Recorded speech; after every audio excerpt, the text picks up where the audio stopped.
I showed up to my own promotion dinner after paying $8,700 for a private rooftop only to see a sticky note. Ivan moved celebrating Ethan's first A+. Then I checked Facebook. Mom posted some wins actually matter. I just smiled, went home and mailed them a locked box. At 1:26 a.m. my sister was screaming on FaceTime holding the box asking who else saw this. I showed up to my own promotion dinner. A private rooftop custom menu heat lamps, a view of the skyline. $8,700 wired 2 weeks in advance. It was supposed to be simple. Just one night where I let myself be proud. Not flashy, just acknowledged. I arrived 10 minutes early. The elevator ride up was silent except for the low of ambient jazz piped through the ceiling. I stepped out into a rooftop strung with soft lights and white linen champagne on ice. The staff recognized me immediately. "Mr. Black, congratulations again," one said. I smiled, thanked them and looked around. Empty. I checked my watch. Maybe I was early. Maybe they were late. Then I saw it.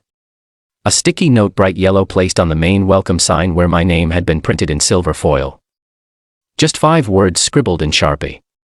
Event moved celebrating Ethan's first A+. No explanation. No apology. Just a redirect. Like this whole night was a scheduling error. I didn't move.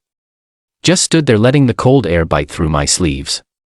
The manager approached hesitant. "Sir, your mother asked to move the event. Something about a family update." His voice trailed off. He looked as uncomfortable as I felt. I thanked him anyway. Calm. Distant. Then I checked Facebook and there it was. A picture of Ethan, my sister's son, holding a piece of paper with a gold star. The caption from Mom read, "Some wins actually matter." That was the moment. No rage. No scene. Just quiet. I walked over to the table with the champagne, took one flute and left. I didn't explain. Didn't ask questions. I just went home. No one called. When I got back to my apartment, I poured the champagne into the sink. The bottle made a hollow clink when I dropped it in the recycling bin. Then I mailed them the box. Small. Black. Locked. No instructions. No explanation. Just sent it with a note inside. Thought this might come in handy. At 1:26 a.m. my phone lit up. FaceTime. It was my sister. She was screaming. Not angry. Scared. Her face was flushed, hair disheveled, holding the box with both hands. "Who else saw this?" she yelled. I didn't answer, just stared at her, then ended the call. Because by then the silence wasn't a pause. It was protection. I couldn't sleep. Not because I was angry. Not even because of the FaceTime. But because I finally saw it. All of it. The pattern. I sat in my office chair long after the call ended. The box still tracking as delivered. I stared at the ceiling and let the reel play. It wasn't about the dinner. Not really. It started years ago. Maybe the first time I came home from college and found out they'd moved my stuff into the garage to make space for Ethan's playroom. No warning. No boxes. Just a pile of memories dumped in cardboard next to the lawnmower. Or maybe it was that Christmas, the one after my promotion at the firm. I had just hit partner. I bought everyone gifts, real ones, thoughtful ones. My dad opened the watch I'd had engraved with his initials, looked at it, then said, "Must be nice to have money for nonsense." They laughed. They always laughed. That was the same night my mom asked if I could help with the mortgage just for a few months. I paid it for 4 years. No thank you. No mention. And then there was the time they changed the family phone plan. Said it was too expensive. I found out because my service dropped mid-call. They kept Ethan's tablet active. Mine. Cut without notice. They never said it out loud. They didn't have to. Their message was always clear. You're useful, not important. Every flashback hit like a strike of lightning. The shrimp I paid for at Dad's retirement party and wasn't invited. The storage unit I rented for their overflow that magically became my responsibility. The time they used my Amex to book a vacation I never heard about until I saw the charges. 4 tickets, first class, not one with my name. And then Ethan, my sister's golden child. He got a new bike. Celebration dinner. Got a role in a school play. Party got an A plus a full rooftop takeover of my event. Me when I bought them a car after theirs broke down, they asked if I could cover the insurance too. It was never about milestones. It was about access to my money, my silence, my systems. They didn't just forget me. They built their lives on me. And for the first time I let that truth settle. Like a bitter pill that stops being bitter and just becomes clarity. I was never the sun. I was the infrastructure, the backbone, the automatic deposit. And now they were panicking, not because they hurt me but because I left. The box I mailed them, it wasn't empty. Inside was a printed packet. Dozens of pages, bank statements, invoices, transfer histories, subscriptions, emails authorizing use of my cards. Everything they leaned on. Everything I was to them. Laid out, numbered, labeled. The final page. A note in bold black print. This system is offline. Indefinitely. That's what sent my sister into a spiral. Not guilt. Not remorse. Clarity. They believed silence would keep everything hidden until I made the system visible. But I had turned off the tap and they knew without me they had nothing left to steal quietly. It wasn't just a dinner.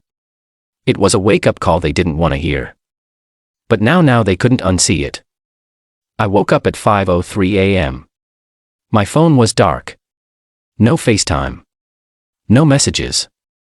Just the echo of that call. I sat on the edge of my bed, heart pounding but not with fear. It was liberation. Cold, precise. I rolled up my sleeves and went to work. 5:07 a.m. I logged into the joint bank account. I clicked freeze debit card. No alerts. No confirmation messages to them yet. It was like a switch. They still thought the account existed, just didn't know how broken it was. 5:12 a.m. I transferred last month's mortgage contribution back to my own savings. Labeled repayment. I saved the screenshot. Locked file. 5:17 a.m. I emailed their insurance provider. Please cancel policy number effective immediately. Notify me when done. I attach proof of my ownership and payment history as quiet but firm as a gavel. 5:24 a.m. I revoke permissions to automatic payments, utilities, phone plan, Netflix, Amazon Prime. One by one I unsubscribed accounts, password changes, card removals, no emails, no notices. Just gone. 5:31 a.m. I called my mortgage broker. The call dropped halfway. No matter. I sent a follow-up email. Payment on behalf of Smith family discontinued. Please send all future bills to me at this address. Thank you. The automated reply felt like the click of a lock. 5:45 a.m. I opened my lawyer's app. Selected a standard non-disclosure and cease and desist template. Changed names. Attached the box's PDF for chain of custody. Sent. No aggression, just legal gravity. 5:52 a.m. I went to my work email, typed a message for HR. I will be disabling my company card that family had been using. Please forward any charges made after June 27th to me personally. Scheduled to descend at 8 a.m. 6:10 a.m. I opened our family group chat. I hit leave group. No goodbye. No emojis. Just exit. 6:15 a.m. I deleted all autofill information for shared addresses and credit cards on Google. Still sober, still silent, but every reference to them was being scrubbed.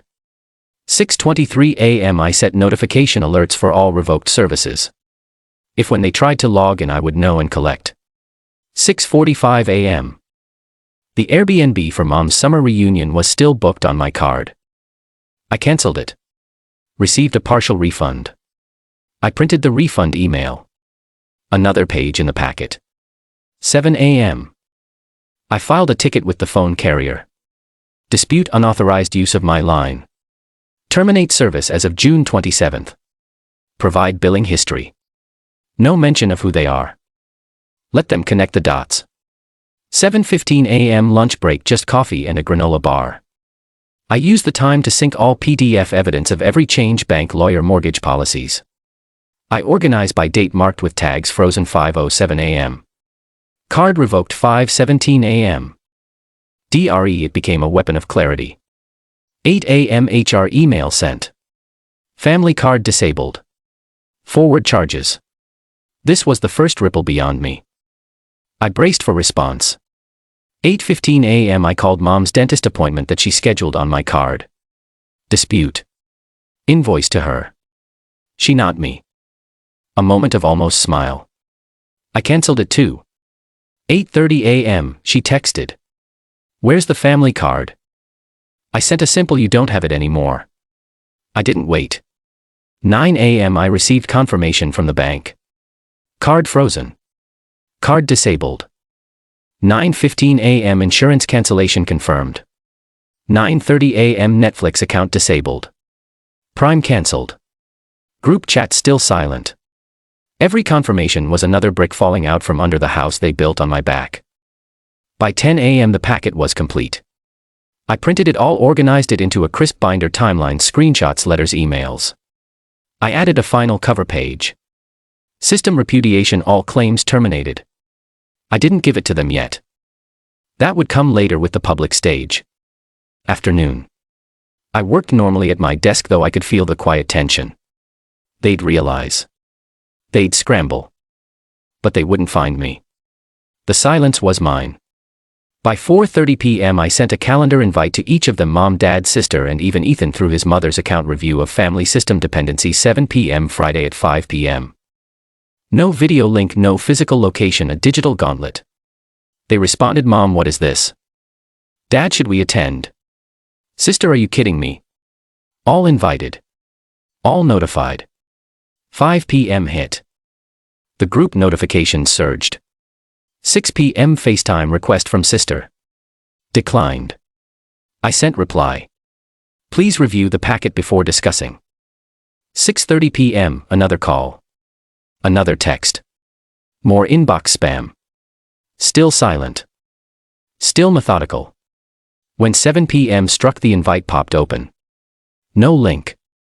Just folder access and shared drive packet.pdf. As they opened the PDF at the same time, each of them saw it. Their world shifting behind their pupils. I didn't send apologies. I didn't leave room for persuasion. Just this. Here's the breakdown of every service, payment account, subscription, phone line, and deposit you used after June 11, 2025.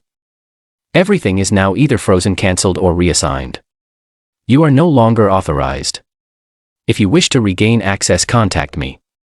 The group chat silent streak. My phone buzzed with notifications. Mom viewed packet. Dad viewed. Sister viewed twice.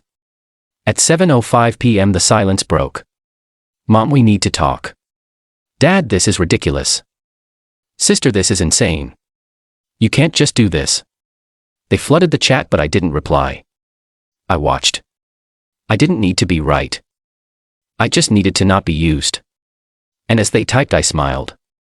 Because freedom isn't loud. It's calculated, cold, irrevocable, and I'm done being infrastructure. I sat in my den, dim lamp above binder next to me like evidence in a trial. My phone buzzed nonstop. My handshake on Tuesday had been firm. Today the silence spoke louder. 7:10 p.m. First Mom. Mom group chat. This is betrayal. Family doesn't operate like a business. I read it. Not fiery. Just indifference. 7:12 p.m. Sister FaceTimed again. Another attempt. My phone buzzed. Sister calling. I stared, unanswered. The caller stopped, then a flurry of texts. Answer me. Mom is hysterical. Please just tell me you'll give it back. I waited. Let them pile it on. 7:20 p.m. Dad emailed HR at my firm copying me, asking if I'd made any unusual transactions or suspicious changes to company expense accounts. He CC'd Mom and sister too. I didn't respond. 7:25 p.m. The group chat exploded. Dad, are you doing this because you hate us? Sister, I can't believe you would do this. Mom, think about Mom, your father, but I stayed silent. 7:30 p.m. A ping law firm email. My lawyer wrote, we have received defamation threats from Mrs. Smith requesting retraction and handover of sensitive family financials. Please advise if you wish to proceed with motion to dismiss. He forwarded it to me. I read, filed it mentally as expected. 7:35 p.m. A second FaceTime. Dad. He looked disheveled, angry, hurt. "Son, please talk to me." His voice caught. I let it go to voicemail. 7:40 p.m., sister texts. "We're going to the media next. Then we'll tell them how ungrateful you are. Then you're a monster." 7:45 p.m., a file zipped through my HR email. Screenshots from family messenger. Mom texting a cousin. "He's unstable. We need to sound the alarm." No proof. Just slander. 7:50 p.m., another lawyer ping. This time sister's husband blasting me with threat of elder exploitation. My lawyer archived it. I archived it too, part of evidence. 7:55 p.m. the binder sat closed in the lamp's cone. It was just paper, but to them it was fight. I finally opened the group chat. All typed, no edits. "Mom, you don't understand desperation. Dad, your sister's been crying. Sister, it's all I can do to keep Ethan from seeing his favorite uncle as this. No begging. No justification." I typed one reply. "You chose this." Sent. Then I deleted the message. No reason to be part of it. 8 p.m., silence. Then Mom FaceTime or rings once, twice, declined. Dad SMS. One single blue tick, old iPhone text. Then something unexpected. 8:05 p.m., hospital picks up Dad's phone. Mom's voice strained, shaky. "Our house mortgage payment didn't go through. They're calling. We don't know what to do." Silence. That's when I realized they'd followed the packet. Every payment, every subscription to the wire. And withholding them was an abstract. It was real, immediate, tangible. 8:10 p.m., another FaceTime. All three: Mom, Dad, sister. Tension radiated through pixels. My sister's mascara was running. Dad's eyes red-rimmed. Mom's stare unwavering, calculating. They pleaded. Not tears. Demands. Mom, reverse it. We'll pay you back. Sister, you ruined everything. Dad, we can fix this. Just talk to us. They waited. I said nothing. She turned to the phone. Just speak. I muted the call. Unmuted. Volume up. Nothing. Then tap, and 8:15 p.m. Group chat exploded again. Mom, I don't know who you are anymore. Dad, I raised you better. Sister, you're no son of mine. And then sister, your niece asked for you. Ethan said uncle doesn't want me anymore. Silence hit me. Not sorrow. Clarity. This wasn't about guilt. It was boundary. 8:20 p.m., I opened the lawyer template. Prepare to cease and desist for defamation. Attached screenshots. Slid into lawyer's inbox. 8:25 p.m. they responded in group chat. Mom, you're insane. We're filing police complaint for harassment. Sister will get custody. Dad, legacy is ruined. I composed one more reply. If you post one more slanderous message or file any legal action, you will receive notice via counsel. This ends now. Sent clearly, calmly. 8:30 p.m. the silence returned. Briefly 8:35 p.m. then Mom, we accept your terms. We will no longer contact you until you contact us first. Mom, peace treaty. It was chaos behind it. They felt the public unraveling. 8:45 p.m. I closed my laptop. The binder remained closed. The packet stood as sentinel. Silence colonized the room. Later I learned. Dad's mortgage late fee had triggered a warning weekend notice. Mom's dentist rescheduled herself. Sister removed Ethan's request for my video citing stress. They were spinning control back, but on their terms. And for now on mine. I smiled. Because the fight started with a box. It ended with a wall. They tried to control. They got boundaries. They tried to diminish me. I answered with boundaries. They expected silence. I gave resolution, and I'm still standing. They wanted silence or shame. Instead, I gave them truth. It began with a LinkedIn post. Just a photo of the rooftop that night. Table set. Empty chairs. String lights still glowing. Caption $8,700. Custom rooftop. Reserved for a promotion dinner. Nobody showed up. Event moved last minute. Why? Ethan got an A+. My mom posted some wins actually matter. This is how my family sees me. No names. No tags. Just receipts. By sunrise it had over 9,000 reactions. Comments from strangers. Stories of betrayal, people who recognized the pattern, who lived it. By noon a recruiter from a Fortune 500 company messaged me. We followed your work for a while. That post. Brave. You free next week? I didn't reply immediately. I wasn't done yet. Next I opened my documents folder. Inside every bank statement, every wire transfer to my parents, the car I bought, the wedding I paid for, the dental insurance I covered, all itemized. I posted a second photo, a single page from the binder. Redacted details but legible. Mortgage $1825 x 34 months paid by me. Insurance $212 per month, canceled July 1st. Rooftop dinner refunded 40% after no shows. Then the note at the bottom. When someone becomes the silent support system too long, eventually they step into the light. That's when the shift happened. My inbox flooded.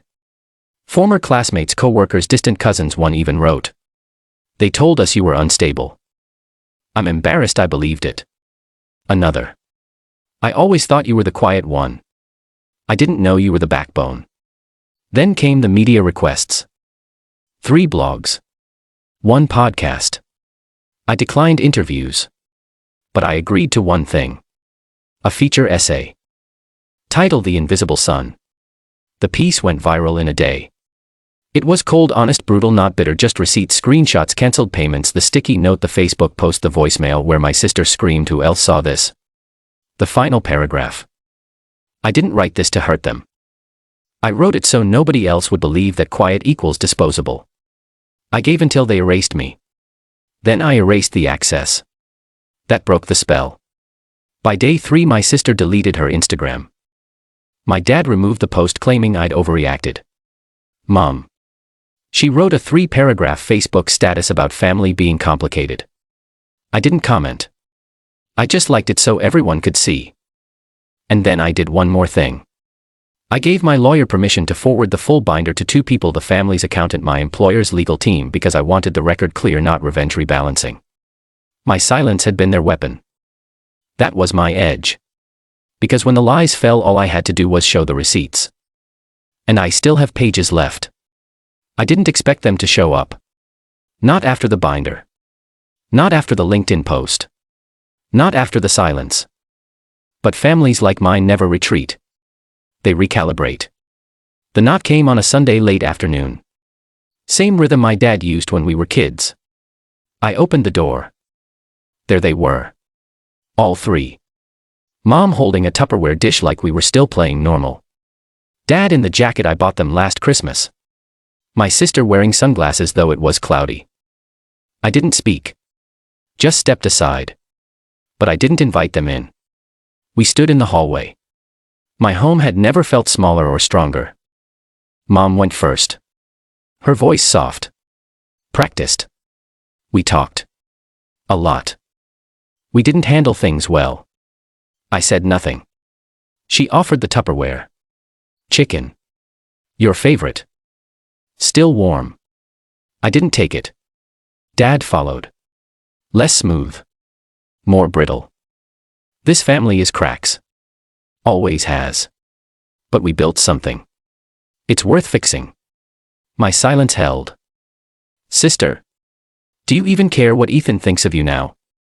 That's when I spoke. Calm. Even. Measured. You cared about Ethan's A+ more than my promotion. That was the moment you made your priorities clear. Mom blinked. It wasn't like that. I nodded.